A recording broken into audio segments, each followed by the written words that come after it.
Welcome to another exciting episode of the Getting Defensive Security Podcast. My name is Jerry Bell, and joining me today, as always, is Mr. Andrew Callett. You're not used to saying the new name, are you? No, I'm not. Totally not. Well, I'm a little discombobulated here too because I'm on the run. That's true. I see you're in some sort of undisclosed parkland with black helicopters circling in the background looking for you. Apparently, but I thought your name was always Andrew Callett. Has that changed? Is that a new name for you? Look, the spelling has adjusted. There's an umlaut in it now. Anyway. Oh, all right. That's fancy. I should introduce this wonderful third person we have to the show. But Jerry, our disclaimer, if you would, sir. The thoughts and opinions we express on this show are ours and do not represent those of our employers. But perhaps they do, Mr. Greens. Maybe they should. Maybe they should. Maybe not. No. I also the disclaimer. What I say does not represent the University System of Georgia or Kennesaw State University yet. I love it. So, formally, everybody gets an introduction. You may know this fine gentleman. We are very happy to have on the show this week Mr. Andy Green, or Andrew Green, PhD. Do we call you doctor? What is the appropriate honorific? What would you like? Green is fine. That's what everybody calls me. So, all right. I have a PhD, so that's fine. Well, hey, that's a lot of work. You should be proud of that. All right. So, for background, a little bit of information about Mr. Green here, and I'm going to flatter you a little, and you can tell me what I get wrong. You earned your bachelor's in information systems, then earned a master's in information systems with an information security concentration from Kennesaw State, and then you followed that up, because you're a glutton for punishment, with a PhD in information systems with an information security concentration from Nova Southeastern University, which is just a lot of school. And you liked it so much. Now you have worked for the last, 16 years at Kennesaw State as various escalations up the chain of command in terms of being a teacher and a professor. And currently you're the assistant professor of information security and assurance at Kennesaw State University. And not only that, you are one of the organizers of the popular B-Sides Atlanta Security Conference held every year here in Atlanta. What'd I miss? All guilty as charged on all counts. That's fair.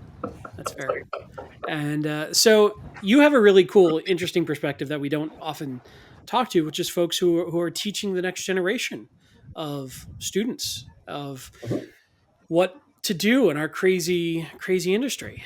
And not only that, but you work on one of the big conferences around. So. And we like you. We've known you for a long time. And we figured, what better way than to torture you than to bring you on our show? We'll see if we can end that friendship. We'll see if we can end that friendship during this podcast. We'll roll the dice and take the chances. You got to pay the price for fame. If there's a few broken friendships along the way, roll tide. You didn't risk it. How else are we going to get that Joe Rogan money? Exactly. Joe Rogan. Anyway. How are you, sir? Thank you for coming. I'm happy to be here. I'm flattered to have been asked to join y'all's new fork of your existing podcast series, which I've been listening to for years. And I'm happy to talk about whatever we want to talk about, and hopefully I can contribute something positive so that people won't look at this one and say, "Yep, nope, this is the one that chased me off the podcast. We're not listening to this one anymore." So. We'll be sure to report our numbers and how they go. And there you go. If we go from 6 listeners down to 4, you'll get a report card. Blame me. A report card. That's fine. As long as I get a participation prize when we're done, I'm good. So to kick us off, what took you down this crazy road to end up being a professor at Kennesaw State of InfoSec? What inspired you to go there, and how'd that happen? It's an interesting question. So I was In a former lifetime, I was a high level soccer referee. I was doing international matches, national matches, professional, amateur. And along that line, I became a referee instructor. And so I got trained in some educational methodologies through the United States Soccer Federation and found that I enjoyed being in the classroom. And so I'd been teaching, soccer referees for years, and had just developed a taste for education in general. When I went back to school to finish my undergraduate degree, um, I was approached at the tail end of that degree and asked, "Hey, we've got money for a graduate research assistant. How do you feel about earning one of those master's thingies?" And of course, am I going to turn down a free master's degree? And the answer was, yeah.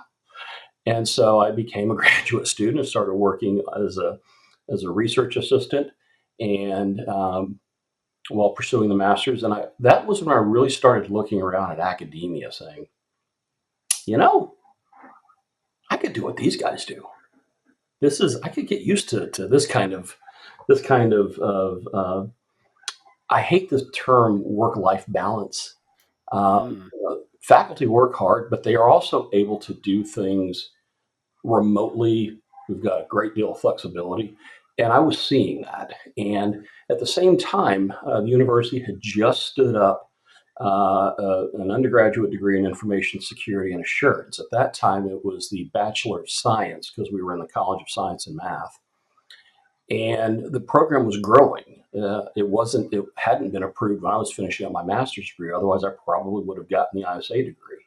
But it was spinning up and students were coming in, and I was watching that they were struggling to get people in to teach. And Mm. through conversations with the faculty I was working with, figured out that, there's probably a role for me here as an adjunct as soon as I finish my master's degree. And sure enough, the semester after I finished my master's degree, it threw me into the classroom and was teaching courses in the ISA program.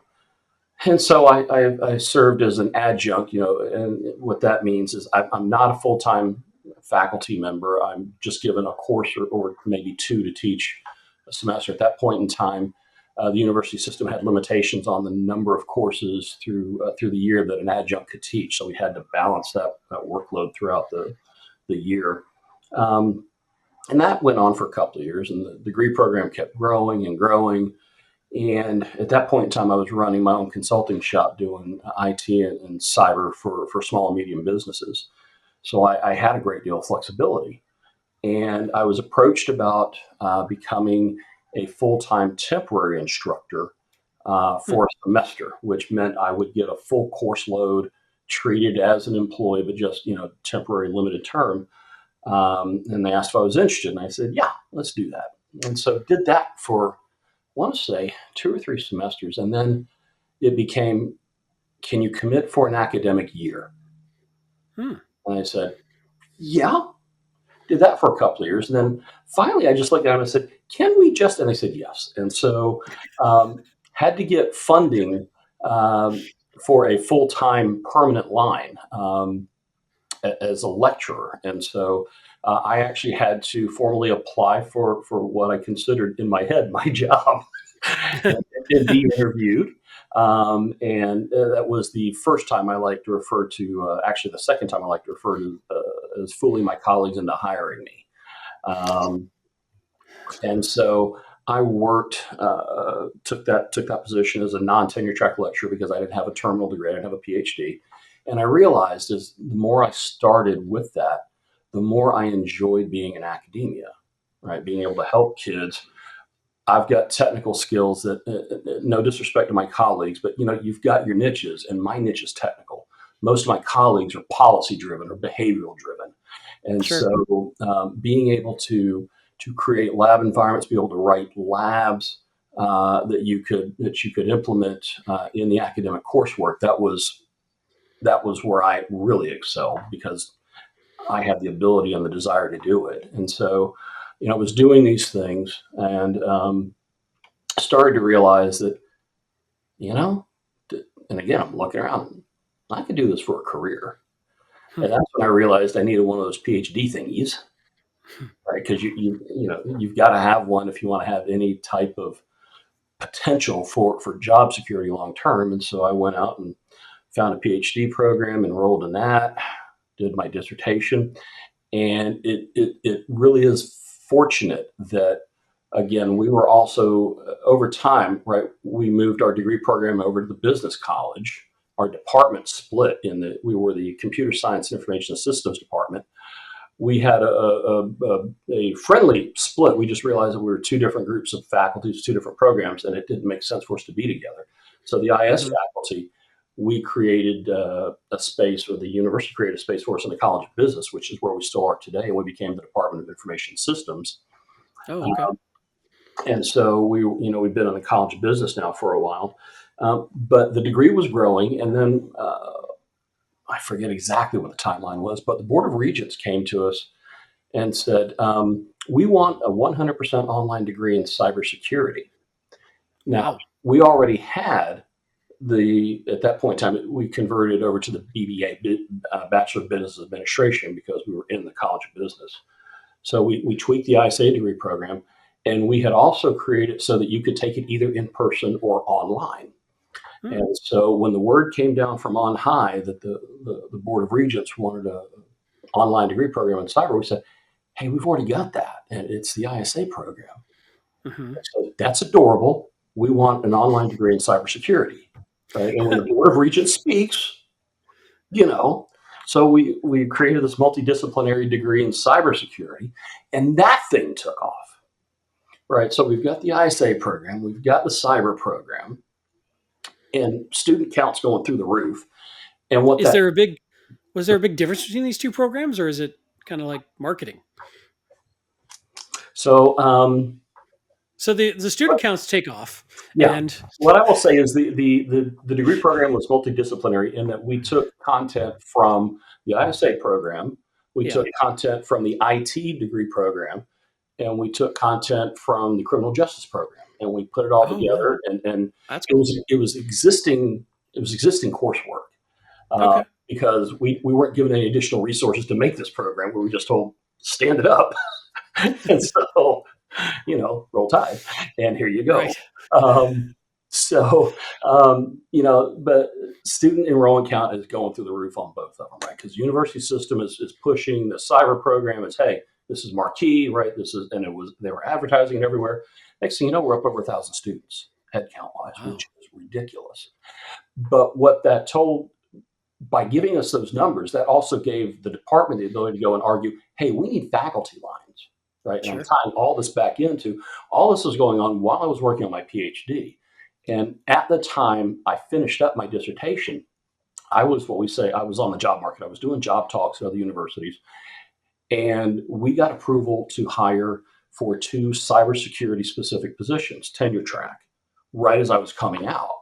And so, of course, I interviewed, and this is, the third time I fooled my colleagues into hiring me, this time into a tenure track position as assistant professor, which is where I've been for the last few years, and I'm actually going up for tenure.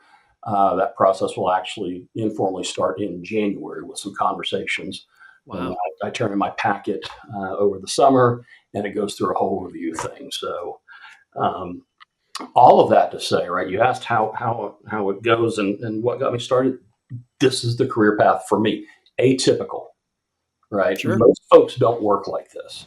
Most PhD graduates are they're fresh out of their programs, and we're actually interviewing for 2 more cyber people right now, and I'm on the search committee for that. And they are, they're young, they're eager, they're ready to go, and they're following the more traditional career path. I definitely did not. I made things harder on myself wherever possible because I'm an idiot. But it sounds like you got a lot of, for lack of a better term, real world industry experience before you went back into academia full time. Absolutely, I did. Yeah, and that's one of the things that I like to chide my colleagues about is that, hey, I used to work for a living. I'll wink and smile at them. And I do want, it's easy to take shots at academia that we're in the ivory tower. And I'm not going to lie, we do have some folks in some places, some close to home, some not so close to home. where they do kind of function like that. But that's one of the things that I do, and that's when we start, if we get to my research, I always like to focus my research on making sure that I do something that's practical that I can put in y'all's hands and say, Hmm. this isn't just a theoretical concept that we're studying Right. here, right? I want to give, if I can take my research and put it in a practitioner's hands and say, here's something actionable, here's something you can actually operate on to try and make things a little better in whatever problem it was I was researching at that time, that for me is a good day, right? There's a need for for behavioral and theoretical research. It plays a role in what we do, and I think it helps inform business in other ways. But for me, right, I like to be able to say, Jerry, go do A, B, and C, right? And it's not just me; it's my research shows that, and we've collected data to support that. And maybe it works. Maybe you tweak it a little bit, but at least I'm giving you something applied and practical that you can hopefully roll into an organization to help make some aspect of what we're doing on the cyber front a little better, a little easier. So So how do you? No, that's Sorry. amazing. It's a great answer. How do you pick your research topics? I have, oh Lord have mercy. How do I pick my research topics? So the hardened academics who have been in the trenches for a while will tell you that you have to have a convincing narrative to go along with your tenure and promotion packet, right? You have to be able to weave a story, right? We try and do that when we're writing our research, right? We don't just tell the facts. You want to tell an interesting story. You want to put a hook in it, just like you would with anything else, to draw the reader in, to draw their attention. You want to do the same thing with your career path. And so I have received counsel numerous times from really smart people saying you need to have a research stream. All sounds great, but I'm very much like the dog that chases the car. In that if I find something interesting, I'm going to go do it. And I trust my instincts enough to know that if I find it interesting, that tells me on some level, I think this is useful for industry folks, for practitioners. I haven't As quite opposed figured to like, as as opposed opposed to to like staying in one. Sorry. yeah, as opposed to just staying in strictly one lane. And so Yeah. Yeah. what I have done is I've crafted a story that actually kind of sounds fairly convincing because it really is. Broadly speaking, my research interests are at the intersection, if you can picture a Venn diagram, of security, privacy, and public policy. And when I give job talks about what drives all this, I found a quote from uh, Associate Justice Brett Kavanaugh.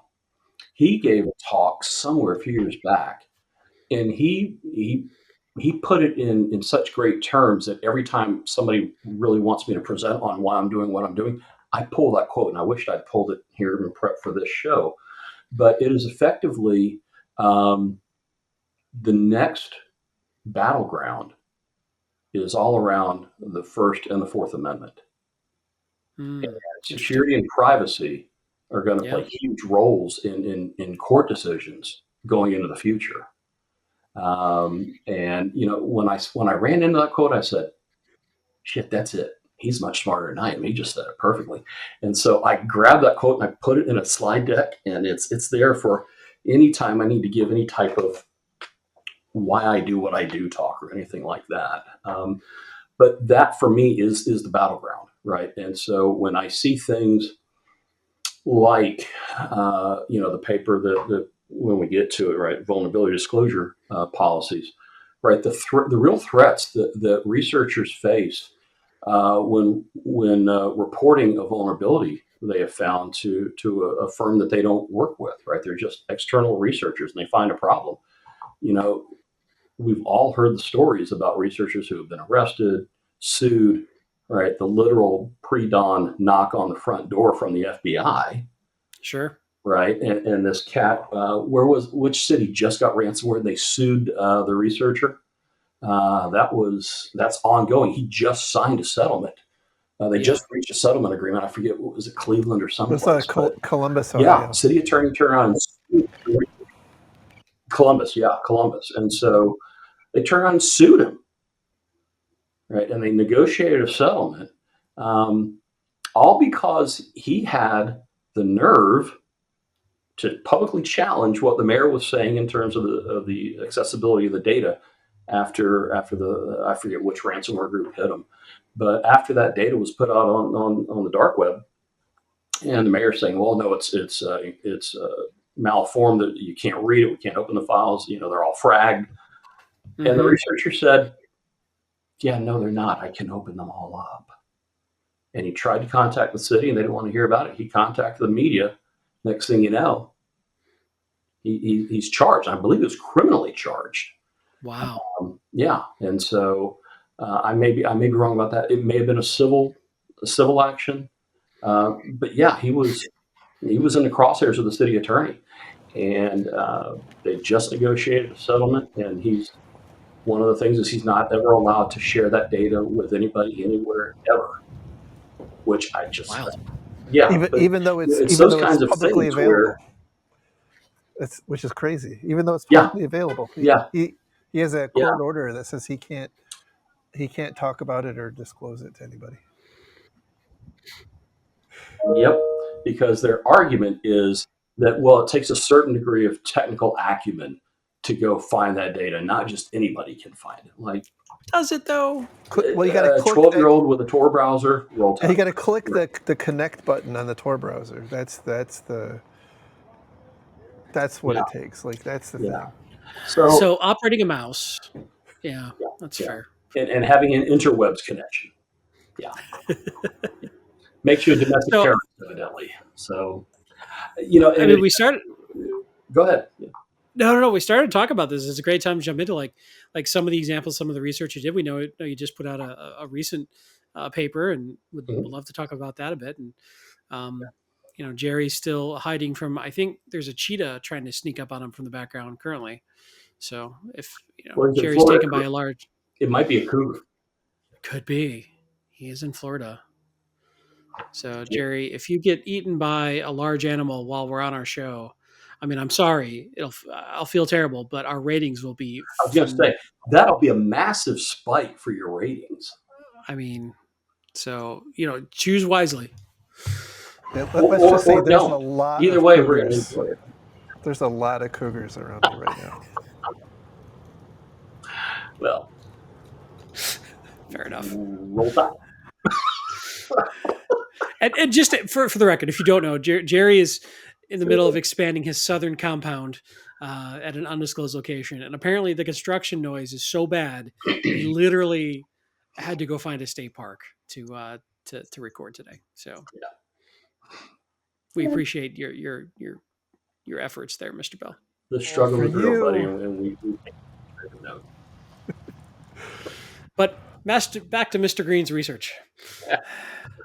So the paper that I shared with y'all is it's driven very much by the concerns that researchers face, and I've been in this jackpot myself without rehashing the past. Right, I played a small role in the voter registration kerfuffle at the university a few years back, and I ended up having to hire a criminal defense attorney because the FBI had been called in by the governor's office. Wow. And so, I never for one second thought I had done anything illegal or improper, right? I notified our campus CISO as soon as I was notified by my friend who actually discovered the problem. But, when all of a sudden you hear about this incident on the news at noon on a Friday, and it's being badly described like the university was attacked by a hacker, things broke sideways for a while. And at that point in time, I was a lecturer, right? I was working on my PhD, didn't have the protection of tenure or anything like that. Not that even that would have protected me if somebody, decided I needed to go. I guess they could have, but at the end of the day, right, I was cleared of any wrongdoing. There were no federal charges, no evidence of a crime, but just the fact that I was kind of floating out there, nobody from the university was talking to me. Nobody from the FBI was talking to me outside of, the interview that we did in my attorney's office. And that was 2 months of that was a pretty intense period. Came out of it fine, and I'm thankful that I did what I did, and I'm thankful I did it how I did it. And people ask me, "Would you do that again?" The answer is yes, right? Do you want Because to give a little quick recap of what happened? I can.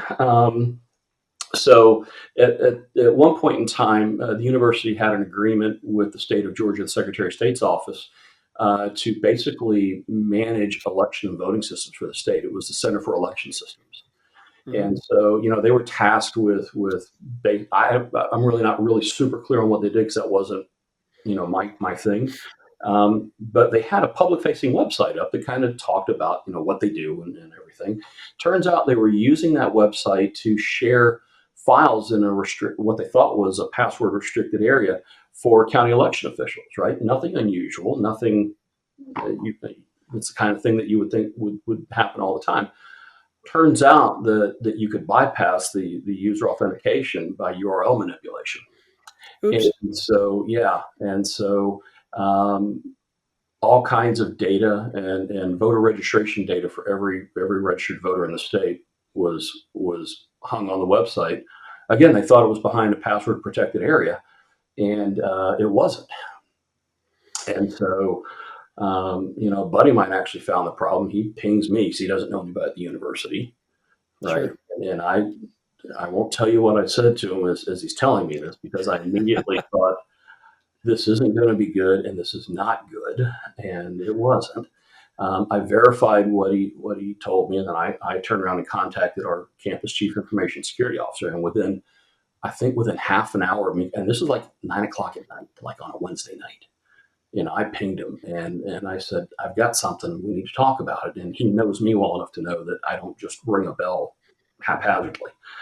Sure. And within half an hour of our conversation, university had the website firewalled off from outside access, and so I couldn't hit it from the house anymore. And so then the investigation happened. Right, the FBI came in, and it was just it was a whole thing. And again, I wasn't charged. What was interesting was that in the next legislative cycle, the following year in Georgia, so this was all like January, February, March, April, May, right in that time frame. The following January, the state legislature goes into session, and I became aware of Senate Bill 315, and that was a bill designed in direct response to what me and my buddy and his buddy, who had also helped work with him on the problem that they found, state officials found out they couldn't charge us with a criminal offense, and they very much wanted to. And so their resolution was to put up Senate Bill 315. And I watched the testimony at the subcommittee that had been handed the bill for consideration. And the state attorney general's office representative said point blank, we wanted to arrest them, but we couldn't. And that was when I realized, holy shit. I mean, you were trying to do the right thing. Representative from the state attorney general's office testified that they were looking for a reason to charge the three of us criminally for our actions, and they couldn't. That's crazy. And so Senate Bill 315 was their response to that. And fortunately, it went through both houses of Congress. My own, at the time, state senator was a co-sponsor of the bill and refused to meet with me.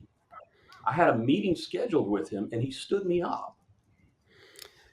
So just because you were in the reporting chain that somebody externally found this, reported to you because they knew you were contacted the university, you reported to the proper authorities, and now somehow you're criminally liable for this situation?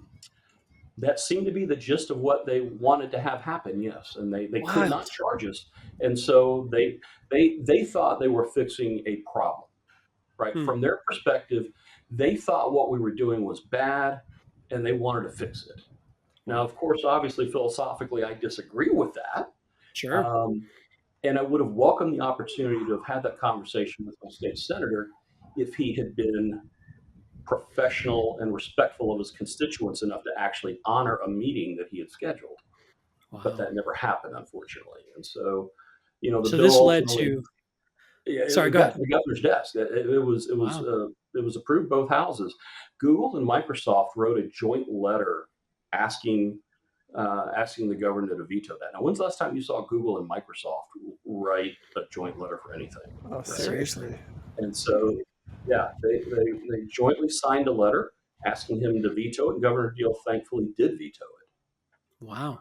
Right. So, when I talk about, and all this to come back to, I wasn't necessarily a vulnerability researcher in the truest sense in this scenario, right? It was just, he knows me socially, right? Right. Sure. And so he doesn't know who else at the university to contact, which leads us to, how do we help researchers? Like, if my buddy if we had had a VDP at the university at the time, right, he could have followed that, Yeah. right? But at that point in time, VDPs were kind of I don't even think that if they were a thing then, it was early days. Mhm. But the idea of having a vulnerability disclosure policy that researchers can read, access, follow, and that it provides safe harbor, right? When Mr. or Mrs. Researcher or Ms. Researcher, when you do things the way we've lined it out in the policy, we give you assurances that we're not going to sue you civilly. We're not going to go to law enforcement and ask to file criminal charges, right? We're going to take what you give us, and we're going to hopefully fix it. That takes a lot of the stress out of the balloon for researchers, right? Because can you just imagine? Like, I will tell you point blank, I have found other things since then. I'm not reporting them. Yeah, that's I'm unfortunate. just not.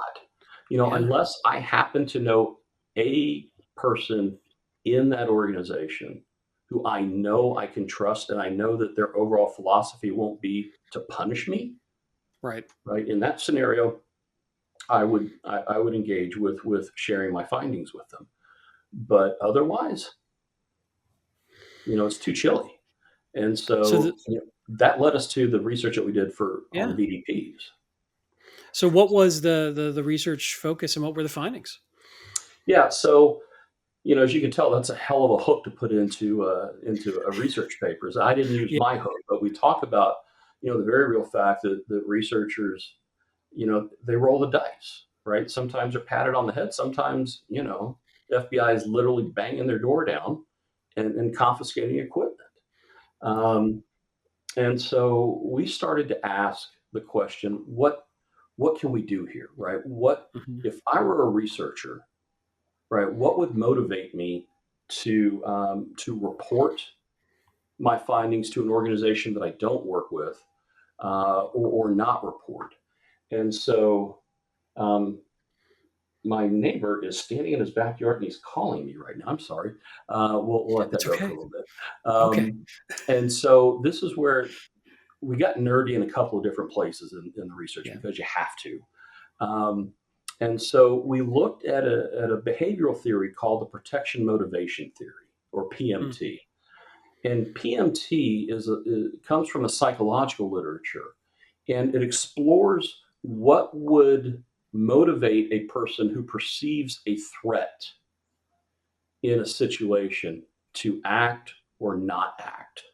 Okay. Right. And we have taken PMT in the cybersecurity space and applied it in the context of how can organizations get their employees, their workers, to engage in safe cybersecurity hygiene practices, whatever word you want to use to describe it this month. Mm-hmm. Right. And so the focus with PMT in the cyber literature has been internal to the organization, right? Where the organization obviously has some controls and some strings they can pull on people because they work there. I asked the question, what if we took PMT and applied it differently? What if we applied it in the context of people who don't work for the organization, but the organization still wants to properly motivate their behavior such that these researchers are encouraged to report, right? So it's kind of an inverse, right? We can use threats and coercion inside, right? But outside, big deal, right? What are you going to, I'm not talking to you. I'm not telling you what I found. You don't even know I exist. And the reason you don't know I exist is that I get a bad, unwarm, fuzzy feeling about talking to your firm because I found a problem, right? And in a perfect world, the organization would want to know about these problems, right? So that they could address them, fix them, and move down the road to keep everything as secure as possible. In a perfect world, that's what we would want. Now, obviously, we know the reality is that it's not just, there are other concerns and constraints that business leadership have, right? Like reputational damage, public relations, right? Loss of confidence in the marketplace. So there are actually some reasons why they may not want to know about these problems, because they can then turn around and say, oh no, we were attacked by APTs, right? Because that's just the easiest thing known to mankind, right? Yep. I was compromised by an APT. Well, the APT turned out to be a 12-year-old named Buford in the basement. No, it was North Korea. There was nothing I could do. It was North Korea the whole time. It's the North Korean Buford. Yes. Right. Is that Buford Highway? Anyway. Could be. So, that was really the genesis of our research. And I worked with a couple of really smart colleagues, much smarter than I am, Dr. Amy Wazinski here at Kennesaw State University, and then Dr. DJ Oliver, who graduated from our PhD program at Kennesaw State and is now an assistant professor at North Carolina A&T. Both have worked in the security space as well.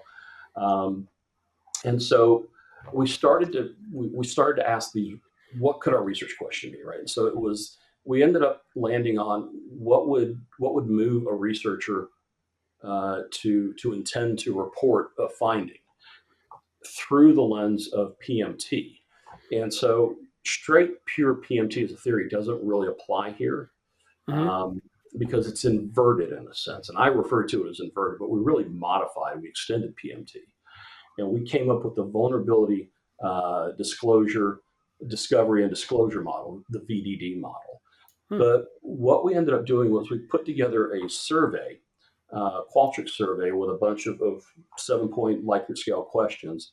And our target audience for the survey was active vulnerability researchers based here in the United States who have reported in the last 24 months. So they had some recency, right? And we asked them a series of questions related to where we were trying to tease out how did they feel fear-wise, both to themselves, and what threats did they perceive to the organization if they didn't report it? Interesting. Right. And so we were asking a series of questions, going through all of the constructs of PMT. And our thought was that, well, the researchers obviously are going to be concerned about the threat to themselves, right? But they're not really going to care so much about the organization. They're just going to say, well, they don't know, and that's it. We were dead wrong. Really? Turns out that vulnerability researchers do actually take into account the perceived threat that they see to the organization as well. And now that I've had some time to actually think about it, I can actually see that that's right, because when I come back to my specific case, right, I knew this was going to be a jackpot. We're talking about election data in an election year, right? I knew this was going to be a problem. Slightly divisive. Yeah. But yet at the same time, I knew if I didn't report this, right, I got to be able to sleep at night. And if I know that this data for all the registered voters in the state is exposed, what kind of guy am I, right? What kind of moral authority do I have to stand up in front of a group of undergraduates and say, listen, you're in a sensitive position. You're expected to behave at a higher level of performance and ethical behavior because you've got keys to data that the rest of the world doesn't, and you're expected to protect that stuff, right? And so in my moment of truth, right, where I'm presented with a real world scenario, for me to do anything other than what I did, I couldn't live with that, right? And so I take that back to what we found in the findings for the study. And as I sit here and think about it over time, I've come to realize, that kind of does make sense, because yes, it was a risk to me. I knew that, but I also knew that the bigger risk was to society. In my instance, the state of Georgia, because that data was out there. And so, yeah, I had to hire a criminal defense attorney. Yes, I spent a few $1,000s. Yes, I had some sleepless nights, but I still did it, and I would do it again. Yeah. And so, we also asked researchers questions like, what would you like to see in a VDP in terms of what would make you feel more comfortable? Because again, we want to create an environment where it's not adversarial, where it's not unclear or ambiguous, right? And when you step that back, you look at the state of federal legislation across the board, right? Lord have mercy, right? We're looking at the CFAA, we're looking at the DMCA, right? And those things have been used to target people. We're all in the industry. We all know those stories. And so, all of that helps contribute to an atmosphere where I don't want to report. So what would help you as a researcher report? And so we got those details and we reported on those as well. And it sounds common sense, like when I say what I'm about to say, but you would be surprised, or y'all would be surprised because you know this game, but there are lots of voices sitting at the table when a policy is written, right? It's not just cyber, right? You've got risk management, you've got legal, right? You've got all of these voices at the table, and legal, by and large, is telling you, don't say anything, don't put anything in writing, don't admit anything ever, right? Risk management is saying, I don't know, if we're told about it and we don't fix it soon enough, that might expose us, right? So you've got all these competing interests at the table as this policy is being written. And for organizations that do have VDPs, a lot of them are so vaguely written that you don't know what the hell they're saying. Yeah. Right. And so one of our findings was use everyday language. Like you're a couple of people sitting around a table having a drink talking about a problem. Right. Yes, legal should weigh in on it, but don't let a lawyer write it. Right, sure. Because, they're gonna take 2 pages to say what you can say in 2 sentences. And for the attorneys out there, love you. I'm dumb enough that I'm actually thinking about going to law school once I finish tenure and promotion. Because did I mention I'm an idiot? I really am. I'm thinking about it. I don't know if I am. Wow. I'm an idiot. There's something wrong with me. But I mean, you're a well-motivated idiot, which you can get a lot done. Well, that is true. I'm exhausted. I'm exhausted just hearing about your plans. I don't get it, but hey, whatever you're eating and drinking, I need it. Well, because we're doing this right the night before Halloween, I accidentally raided the candy, and so I'm eating a little baby. Nice. But common sense language. It's clear, right? Yeah. Carve out a clear,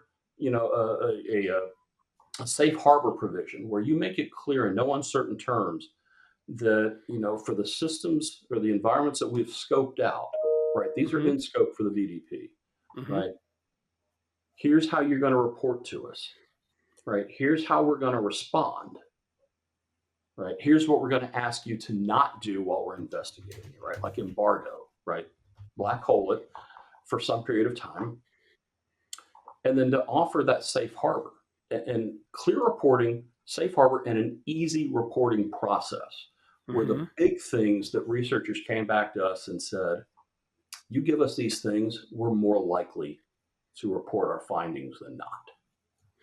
What about bug bounty payouts? Did that seem to have any impact? So we look at those differently, right? Because a bug bounty is very closely related to vulnerability disclosure, but they're different things, right? You can have a VDP without a bug bounty, but you can't really have a bug bounty without some kind of VDP in some way, shape, or form.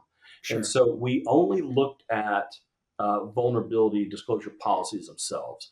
We may get into bug bounties down the road, but right now, an interesting byproduct of this is that when we put the survey together, we all 3 socialize them through our social media channels. Now, because I spend an inordinate amount of time on the Twitters and the Mastodons and everything, right? I seem to have attracted a small but loyal following of lunatics and good people, and then you two, right? So, and we also offered to pay for completed responses. Oh, wow. Yeah. And so we put that survey up at like noon on a Monday. And by 1 o'clock, we had over 2,000 responses. Like we immediately knew something was wrong. Right. Yeah. So we paused the survey. We started asking, what the hell's going on? And then we realized, oh shit, we offered to pay money. So yeah, we're getting hit by bots. And we started looking at the details on the response times and all that. Sure enough, we got botted. And so a byproduct of this was that we had to figure out how to differentiate between bot responses and legitimate responses. And that's actually going to be an interesting paper to write for survey nerds, because we developed a multi-step process that we're comfortable led us down to. We ended up with, we went from over 2,000, and by the time we went through our process, whittled it down to, I think it was 119, 120 that we were sure were, or comfortable were legitimate responses, which seems about right because there aren't a lot of vulnerability researchers, period. Definitely not 2,400 or so in 90 minutes. I didn't know how to tell you, but I did notice there was a vulnerability in your survey methodology, but I didn't know how to tell you. English, VDP. Small words, because I'm not that smart. Yeah. So that's going to end up being another study. What we did was we engaged in what we call an exploratory study, right? This was exploratory research. And so the next step is to pivot slightly and engage in a confirmatory phase to make sure that the findings that we've got are actually what we think. And so we're probably going to move next in those two directions. And then, by then I will find another car to chase and another bone to nibble on. But there are all kinds of research problems out there right now. Yeah. So that's really kinds. In this instance, Go ahead, Jerry. You just described a very interesting bit of research. So now, do you work with some industry partners to test that out? What happens to that research next? Right. So I do things like talk about it, like here, like I did last week, Cobb County Cybersecurity Day, and I just share it. Right. The next step, like I said, will be to run the confirmatory phase of our research to validate that our findings that we found in the exploratory phase are actually in scope. Right. From there, right, the next step would be to potentially partner with industry. But this is an area, if you stop to think about everything that you need to have in place to actually deal with vulnerability reporting, right, that's a heavy lift for an organization, right? They can't just say, okay, we're open for reporting, right? They've got to have a way to manage, triage. Do they have resources to address? Do they have resources to prioritize? Do they have resources to actually do the work, right? And so organizations have to make sure that their ducks are aligned appropriately before they even do this. And once they start looking at the costs associated with it, they may make the business decision that the juice isn't worth the squeeze here, and we're just not going to do it. So, you could theoretically reach out to organizations that have, what you would consider bad VDPs, right? That don't check off the things that we found in our research and offer our paper up and say, hey, here you go. We'd like to help you. But who knows how that would go. But, at the end of the day, there's a limitation to what we can do as academics in terms of getting our research out there, right? Because most people have a negative opinion of academic research, and especially in this discipline because it moves so quickly and it takes so long to get research through the peer review process that it took us 2 years to get this. It took us 2 years to get this thing written, conceptualized, tightened up, data collected, data analyzed, written up, and then sent out to a journal. Now, we were very fortunate. We hit on the first journal we submitted to. They just said, yeah. Nice.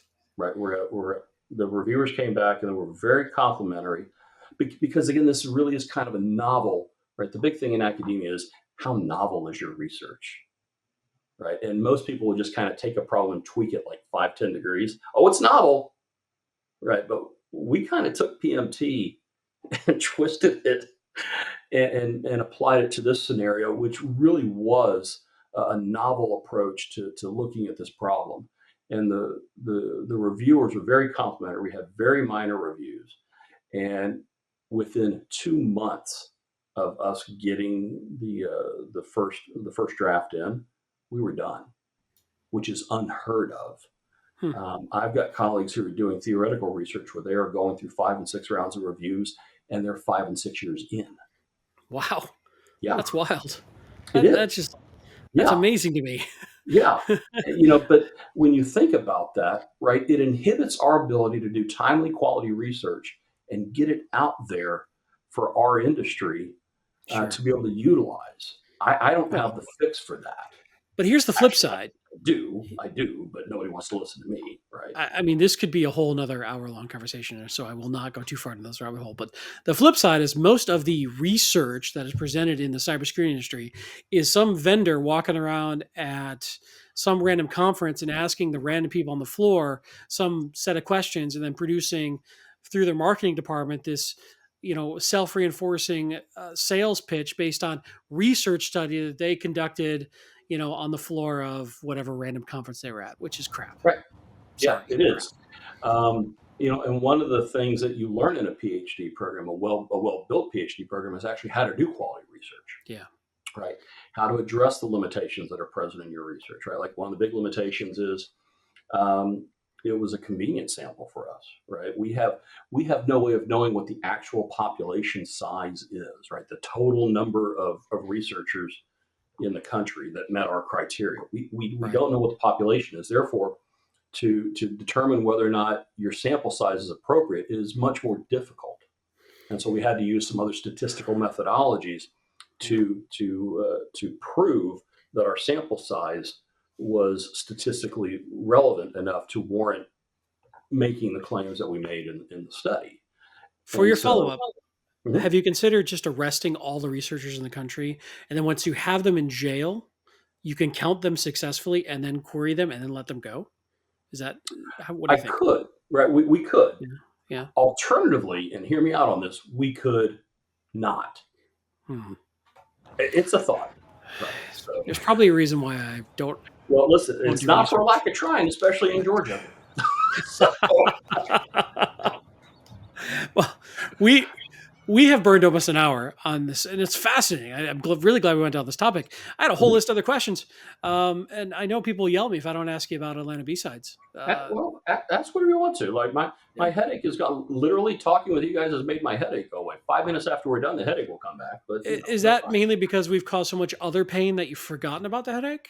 I think it's more emotional scarring, not so much Yeah. pain, but just It's emotional not. It's scarring. That's nausea. fair. Nausea I mean, it could be now. looking Yeah, at us.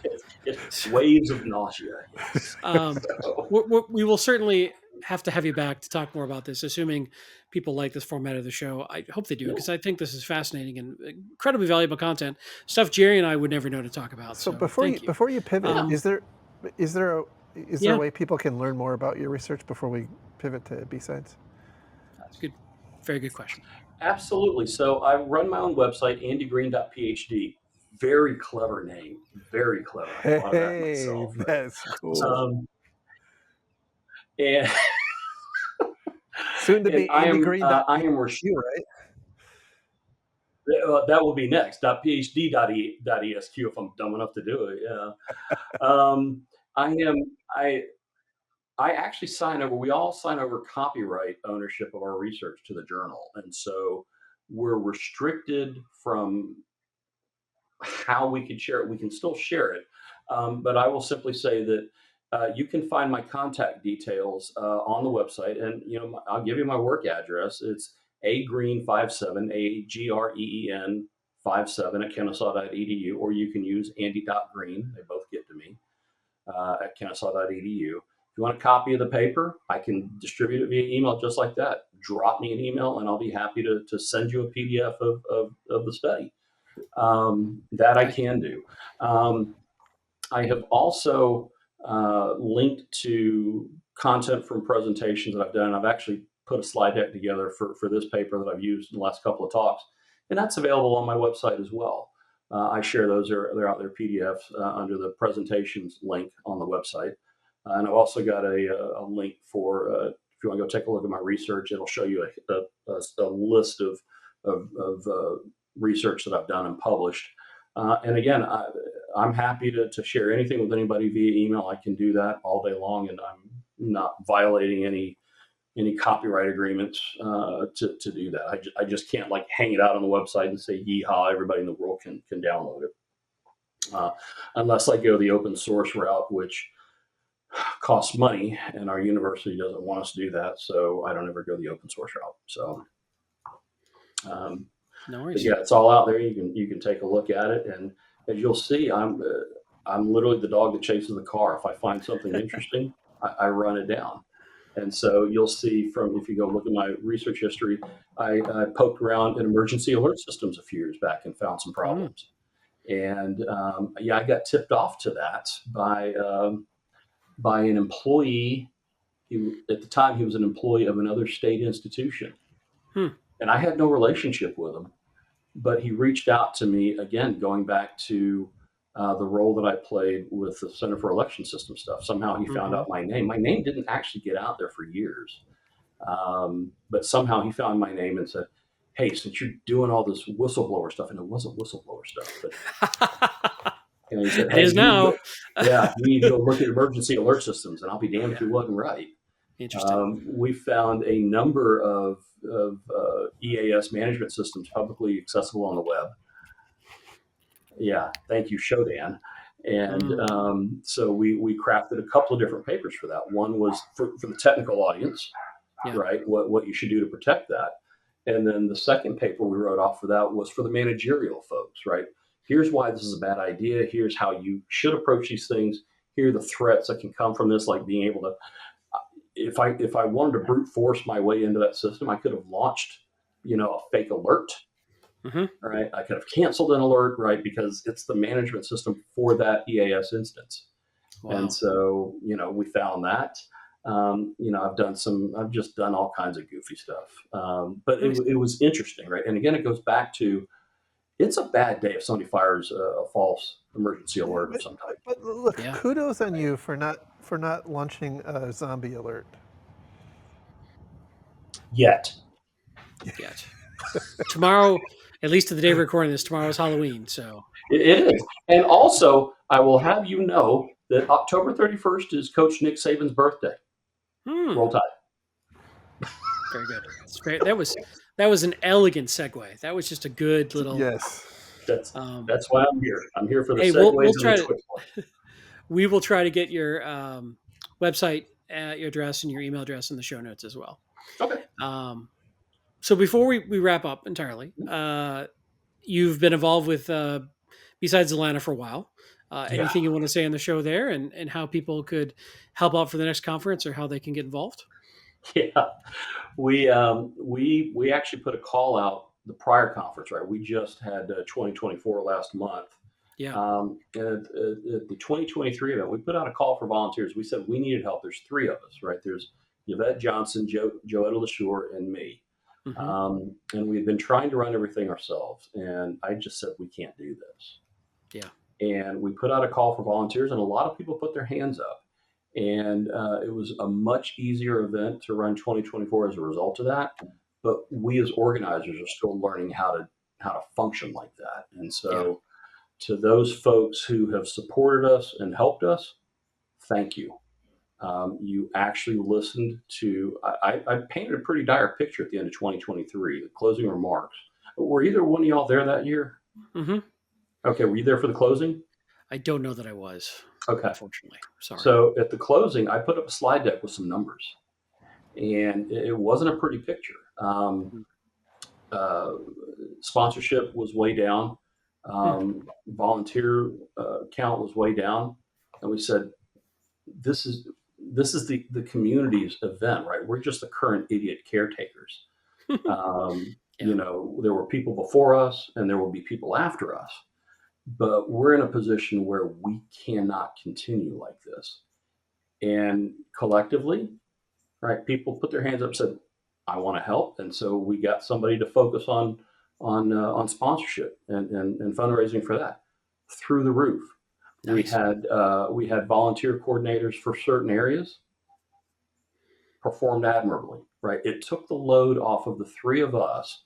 We could be more strategic, and these folks are more tactical, right? So we set the overall direction, and they were able to execute. Now we did, and I'm not telling stories out of school here because I've said this to Joe and Yvette. We did a lousy job of putting these people in a position for success, and so we've got to do a better job next year.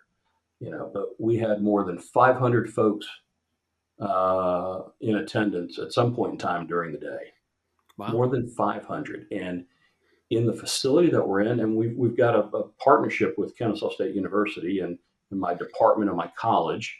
And we had some struggles there this year. We had some internal struggles, and we had some external struggles that led us to actually publicly announcing we were postponing. And then within 24 hours, the things that caused us to make that announcement magically got fixed. And so we were then able to bring it back up again. And so we're looking to avoid that. We've got growing pains, right? We're at the KSU Center on campus, and we're physically constrained by space there, right? The classroom sizes are just standard 30, 40 seaters. Where do you put 500 people? Yeah. Right. Yeah. And so we've got growing pains. We want to stay affiliated with the university. I think the university wants us to stay affiliated for them because it checks off some of the university's long-term goals. University President Kat Schweig, has released her strategic plan and has said that she wants KSU to be a destination venue for events of regional and national importance. Well, hello, B-sides. Yeah. But at the same time, I'm really concerned that we have outgrown the KSU Center. Wow, which is a good problem to have, but it's still a problem. And so we're going to have to. I needed a nap after this year's events, man. I was just running ragged, and so we need to figure out how the university. Is there a space on campus that we can use that fits our needs? If not, can we partner with somebody who the university or the college has got an arrangement with, where they've got access to venue space that makes sense, that we can do the things we need to do? All of that's in the air. These are all good problems to have, but they're problems that we need to address, because I'm concerned that if we get to 600 next year, which is possible, do we just take over the entire KSU Center for the day? I don't know, right? But what I can tell you is that lobby con and hallway con is good, but I want people in these rooms seeing this content because that's what they're here for. And if we can't physically accommodate them, then we've got to figure something out. Yeah. And again, great problem to have, and it's all due to the support from the community and our sponsors, and the presenters, because we don't pay anybody anything, right? We don't charge admission, right? It's a free event to the public, and so we rely heavily on sponsorship dollars, volunteer content from presenters. We don't pay for travel, right? We don't pay for hotel rooms. So if you're coming in from out of state, you're doing so at your own dime. We put together a nice speaker dinner for you Friday night, and we give you some tchotchkes. But we run pretty lean, right? We feed everybody. We provide T-shirts. We buy giveaways, right? That kind of thing. But we run pretty lean. And so if we have to start, we pay next to nothing for the KSU Center, right? We've got to pay for like cleanup and things like that, table setup, but they don't charge us for rooms.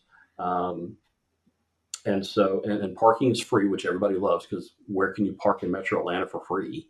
Right. So if we start looking at other venues, we're going to see, increased costs, and just a change of everything. And what impact will that have on our ability to continue this as a free event? I don't know. These are all tough questions that we're going to have to address, because as I like to call us, we're your friendly neighborhood, conference organizers, right? This is your friendly neighborhood security conference. And it has that intimate feel, which I like and I think is important. And I'm just concerned that if we get to the point where we're expanding out to 600, 700, 800, right? people are coming, and that's great. And we've got the space to put them in, and we've got the rooms, and the presenters can do all that. But it starts to feel more like a corporate event as opposed to just a bunch of idiots getting together on a Saturday and eating barbecue and listening to content and picking locks. And maybe that does need to change. Maybe that's the evolution that needs to happen. I just don't know. I certainly don't have all the answers, but I think the three of us will talk about it, and we'll try and figure out what we think is best. And hopefully the community will have enough faith. Either they'll have enough faith in us that we're doing the right thing, that they won't mess with us, or they're just going to realize that's a shit ton of work and we don't want to do it. So we'll let those people do it, and we don't care what they do. We're just along for the ride. Either way.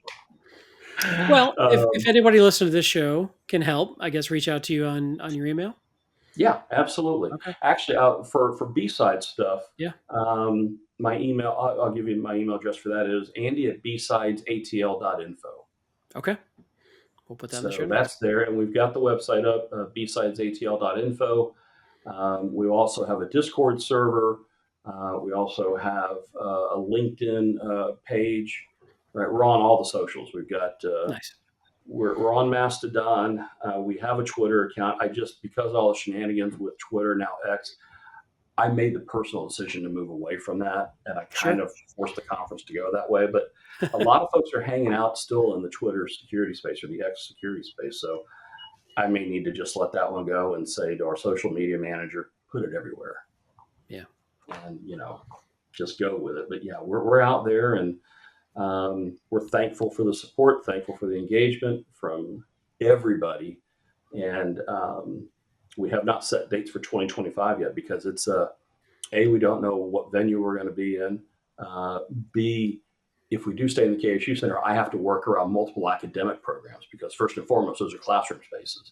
Mm-hmm. And once those degree programs get their dates set, then I can work around that. It's kind of like it's a puzzle with a lot of moving pieces.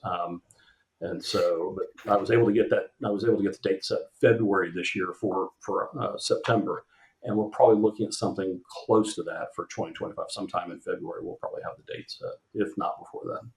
Nice. So stay tuned. If you want to help, we would love to have you. Yeah, stay tuned. Get active in the Discord server. Reach out to me. Be ready for 2025. Nice. By the way, it's a great conference. For those who haven't been there, it's a great conference, and definitely worth your time. And my hat's off to you and your co-chairs. Oh yeah, well, absolutely. Thank you. It is without the content, it's nothing, right? It's just a bunch of people sitting around tables and eating Dreamland barbecue, right? So really, all the thanks goes to the researchers who put their content together and are willing to share it for free. And the sponsors who are willing to pay for the things that we want to give away for people to attend and to make the event free. So that's, the bulk of the work is just logistics, but without the content, we're nothing. And so, we're very thankful for that. And we hope that we'll continue to receive that kind of good support from the community overall. Nice.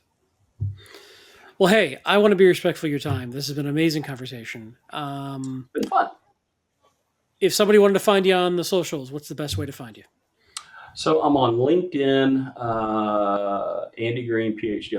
I've branded myself. I'm Andy Green, PhD. I'm on X. I have an X account. I don't really monitor it. I'm on Jerry's Mastodon server. I'm Andy Green, PhD at infosec.exchange.com/au.edu.net. Did I get that right? I think so. You nailed it. Is that right? Yeah. Nailed it.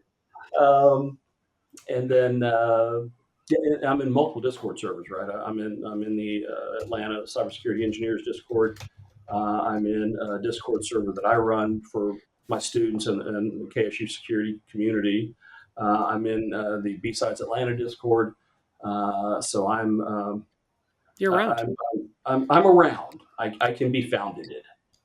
Excellent. Awesome. And there are actually links to all that stuff, I think, on my website as well.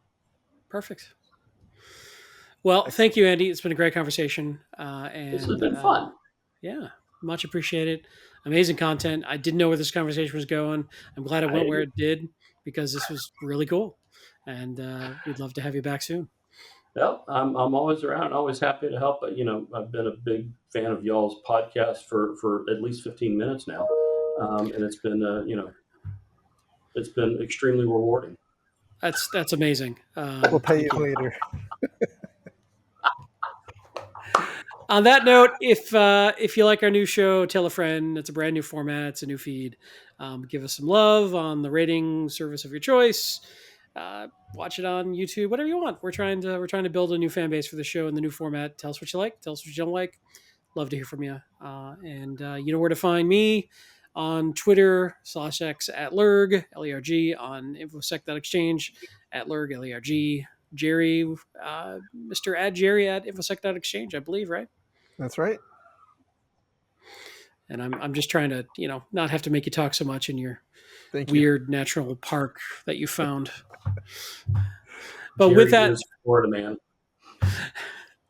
thank you so much, everyone. We hope you found this valuable as we did, and we'll see you on the next show. Until then, take care. Bye-bye. Thank you, everybody.